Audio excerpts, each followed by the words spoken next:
ಕುಕ್ಕೇಡಿ ಗ್ರಾಮ ಪಂಚಾಯತ್ನ ಗೋಳಿಯಂಗಡಿ ಸಮೀಪದ ಕಲ್ಲಾಚಿಯಲ್ಲಿ ನಿನ್ನೆ ನಡೆದ ಭೀಕರ ಸ್ಫೋಟದಲ್ಲಿ 3 ಸಾವನ್ನಪ್ಪಿದ್ದು, ಇಲ್ಲಿ ತನಕ 2 ಮೃತದೇಹಗಳು ಮಾತ್ರ ಸಿಕ್ಕಿದೆ.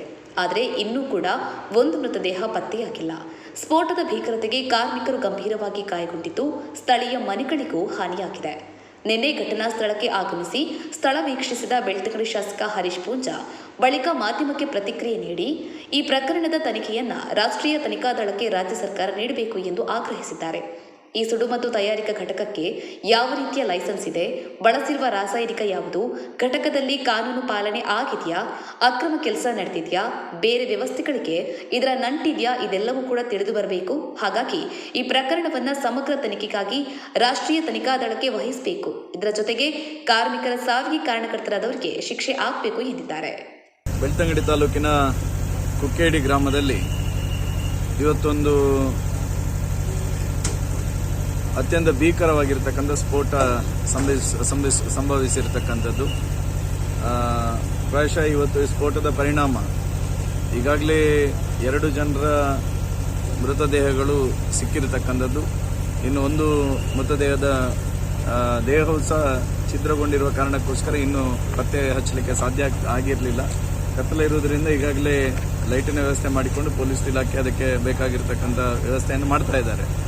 ಬಹುಶಃ ನಾನು ಈ ಸಂದರ್ಭದಲ್ಲಿ ಏನು ಈ ಸ್ಫೋಟಗೊಂಡಿದೆ ಇದರ ಭೀಕರತೆ ನೋಡಿದರೆ ಸುತ್ತಮುತ್ತಲಿನ 3-4 ಮನೆಗಳಿಗೆ ಇದರ ಸ್ಫೋಟದ ಭೀಕರತೆಯಿಂದಾಗಿ ಮನೆ ಹಾನಿ ಆಗಿರ್ತಕ್ಕಂಥದ್ದನ್ನು ಸಹ ನಾನು ನೋಡಿದ್ದೇನೆ.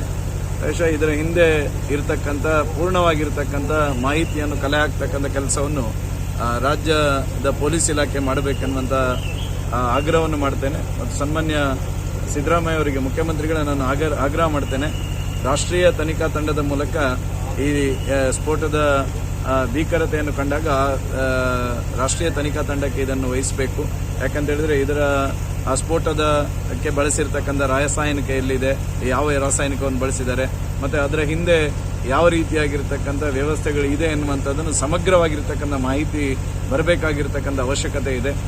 ಅಥವಾ ಇನ್ಯಾವುದೋ ವ್ಯವಸ್ಥೆಗೆ ಇದರ ನಂಟಿದೆಯಾ ಎನ್ನುವಂಥದ್ದನ್ನು ಸಹ ನಾವು ನೋಡಬೇಕಾಗ್ತದೆ. ಆ ಕಾರಣಕ್ಕೋಸ್ಕರ ಸಮಗ್ರವಾಗಿರ್ತಕ್ಕಂಥ ತನಿಖೆಯನ್ನು ಮಾಡುವ ಸಲುವಾಗಿ ರಾಜ್ಯ ಸರ್ಕಾರ ತಕ್ಷಣ ಈ ಒಂದು ಸ್ಫೋಟದ ಭೀಕರತೆಯನ್ನು ಗಮನಿಸಿ ರಾಷ್ಟ್ರೀಯ ತನಿಖಾ ತಂಡಕ್ಕೆ NIAಗೆ ಇದನ್ನು ವಹಿಸಬೇಕೆನ್ನುವಂಥ ಆಗ್ರಹವನ್ನು ಸಹ ನಾನು ಈ ಸಂದರ್ಭದಲ್ಲಿ ಮಾಡ್ತಾ ಇದ್ದೇನೆ.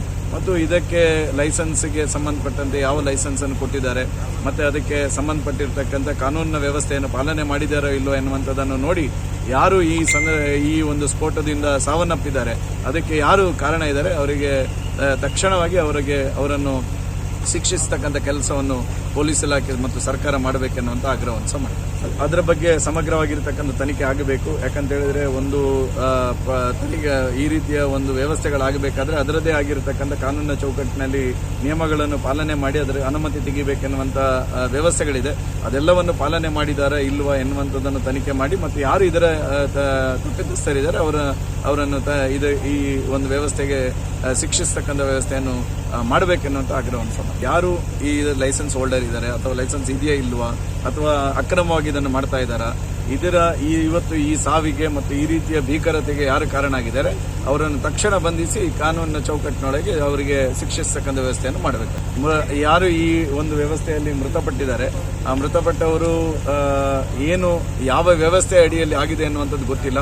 ನಿಜವಾಗ್ಲೂ ಅವರು ಕಾರ್ಮಿಕರು ಎನ್ನುವಂಥ ನೆಲೆಗಟ್ಟಿನಲ್ಲಿ ಅವರು ಈ ವ್ಯವಸ್ಥೆಯಲ್ಲಿ ಕಾರ್ಮಿಕರಾಗಿ ಬಂದು ಈ ವ್ಯವಸ್ಥೆಯಲ್ಲಿ ಮೃತಪಟ್ಟಿದ್ರೆ ಅವರಿಗೆ ಪೂರ್ಣವಾಗಿರ್ತಕ್ಕಂಥ ಸರ್ಕಾರ ಅವರಿಗೆ ಪರಿಹಾರವನ್ನು ಕೊಡತಕ್ಕಂಥ ಕೆಲಸವನ್ನು ಸಹ ಮಾಡಬೇಕೆನ್ನುವಂಥ ಆಗ್ರಹವನ್ನು ಸಹ ಮಾಡಿ ಒಂದು ಕಾನೂನಿನ ಚೌಕಟ್ಟಿನಲ್ಲಿ ಇದನ್ನು ಯಾರು ಇದಕ್ಕೆ ಅನುಮತಿ ಕೊಟ್ಟಿದ್ರೆ ಯಾರು ಕೊಟ್ಟಿದ್ದಾರೆ, ಕೊಟ್ಟ ನಂತರ ಇದಕ್ಕೆ ಸಂಬಂಧಪಟ್ಟಂತೆ ಸುರಕ್ಷತೆ ದೃಷ್ಟಿಯಿಂದ ಏನೆಲ್ಲ ವ್ಯವಸ್ಥೆಗಳಿರಬೇಕು ಅದು ಇಲ್ಲದೆ ಹೇಗೆ ಕೊಟ್ಟಿದ್ದಾರೆ. ಅದರಿಂದಾಗಿ ಇದು ಸಮಗ್ರವಾಗಿರ್ತಕ್ಕಂಥ ತನಿಖೆಯನ್ನು ಮಾಡಬೇಕಾದ್ರೆ ಎಲ್ಲವನ್ನು ರಾಸಾಯನಿಕದಿಂದ ಹಿಡಿದು ಕಾನೂನಿನ ಚೌಕಟ್ಟಿನ ಒಳಗಡೆ ಎಲ್ಲ ನಿಯಮಗಳನ್ನು ಸರಿಯಾಗಿ ಅನುಷ್ಠಾನ ಆಗಿದೆಯಾ ಇಲ್ವಾ ಅಂತ ಪರಿಪೂರ್ಣವಾಗಬೇಕಾದ್ರೆ ರಾಷ್ಟ್ರೀಯ ತನಿಖಾ ತಂಡಕ್ಕೆ ಇದನ್ನು ಕೊಡಬೇಕು.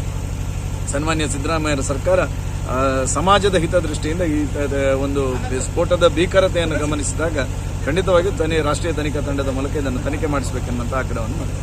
ಹೆಚ್ಚಿನ news ಅಪ್ಡೇಟ್ಗಾಗಿ Prajaprakash news YouTube channel ಅನ್ನು ಸಬ್ಸ್ಕ್ರೈಬ್ ಮಾಡಿ ಮತ್ತು ಬೆಲ್ ಬಟನ್ ಕ್ಲಿಕ್ ಮಾಡಿ.